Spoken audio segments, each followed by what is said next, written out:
It's me again. It's been a while. I know I haven't done anything for about a month. This is usually what happens after my Christmas chili calendar season. I take a little bit of a hiatus or a break. But I've been really wanting to do something for the days and weeks past.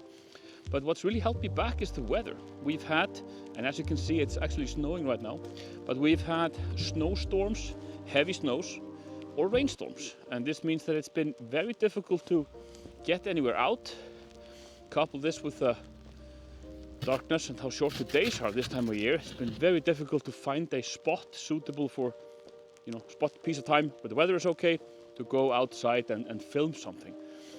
So I'm getting really anxious to go somewhere. As a result, we've come to Elliðaárdalur, which is this green area, this outdoors activity area in the smack center of Reykjavik, which I don't think many visitors come to see.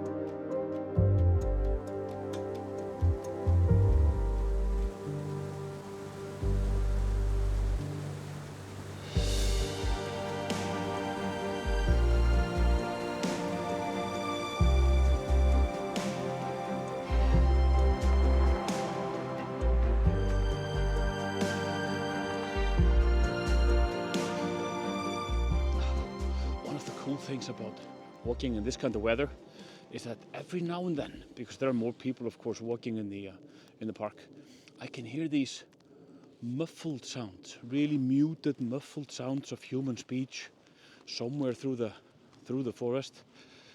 There's something mysterious and cozy about that. I really like that.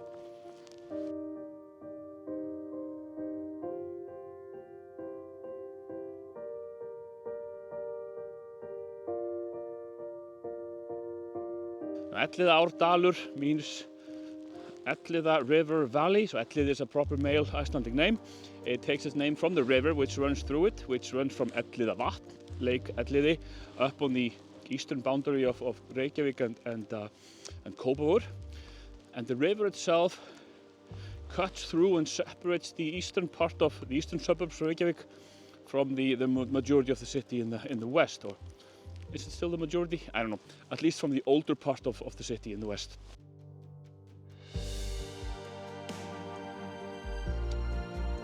Further up in the valley is Árbæjarsafn, or the Árbæjar Museum, which is a nice stop for tourists. Is this museum and collection of habitation in the past. So a collection of older buildings, some of them kind of preserved historically important buildings, as well as all kinds of displays on how people lived and worked in Iceland back in the day. It's a nice type of a national history museum, but not the official National History Museum, which is in downtown Reykjavik. I'm lost again. One of the reasons that I think I continue getting lost here now is that the river splits into two, so forks into two, and then joins again further down. So the majority of this area that I'm walking on is on this island in between, in the middle. So there are a few bridges to cross, all kinds of paths, some of which are snowed over at the moment. So I keep crisscrossing back and forth and trying to find my way over there. I found it. Do not ask me what these are. I've wondered every time I come here if these are sculptures, if these are supposed to be bike racks.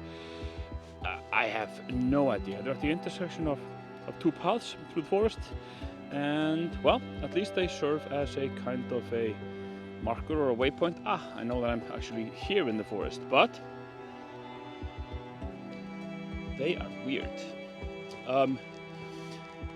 It's an area used a lot by locals, people walking, running, going out with dogs, taking the kids out. There's even actually in this particular area behind me right now a troupe of actors which performs and shows these fairy tales for kids outdoors in the summertime when the weather is fine, which is that one weekend of summer in Iceland.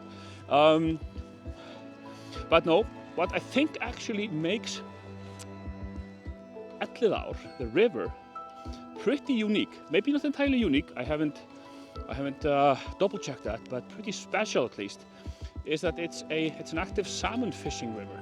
So there's salmon in the river, which comes in from the ocean, climbs, jumps, however you want to call that, what salmon do, the river, all the way up to where they lay their eggs up in the lake, I presume. I'm no salmon expert. In summertime. So close to the bottom of the valley, you can see all kinds of fishing spots and people paying, I guess, high fees to be allowed to fish salmon there. So imagine in summertime seeing salmon running up the river, jumping these little waterfalls on their way to their, do you call it nesting grounds or whatever, up in the lakes above. Pretty cool.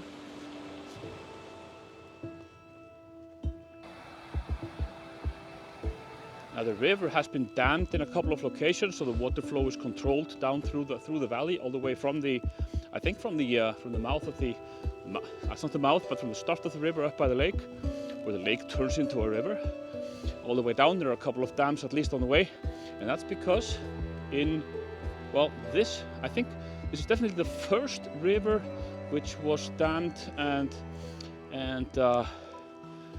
what's the term? Well, first river to be dammed for electrical power production close to the city. It was built in 1921, and well, it's definitely the only river within the city boundaries, but also formed one of the first definitely power plants in Iceland. Not the first, but one of the first.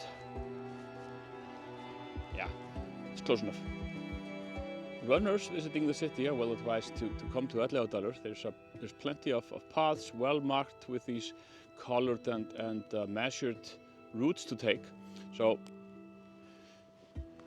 if you need to take your running break, if you need to have your daily run, then Elliðaárdalur is not a bad spot to choose. Anyway, this was just a short walk through Elliðaárdalur, or the Elliðaár Valley, or the Elliða River Valley, depending how far you want to break this down.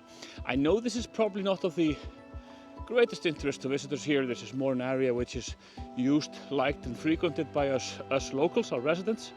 But if you are stopping by in Reykjavik for a shorter time, then I do recommend this place if you're looking for a little bit of, well, nature and this oasis of serenity within the city limits. That being said, this was mainly an excuse for me to go out, break the silence, film a video, and do something. I hope the weather will. I hope the weather will get better soon, so I'll be able to go outside of town for a proper hike somewhere. Well, I at least hope you enjoyed to some degree. Until the next time, see you then.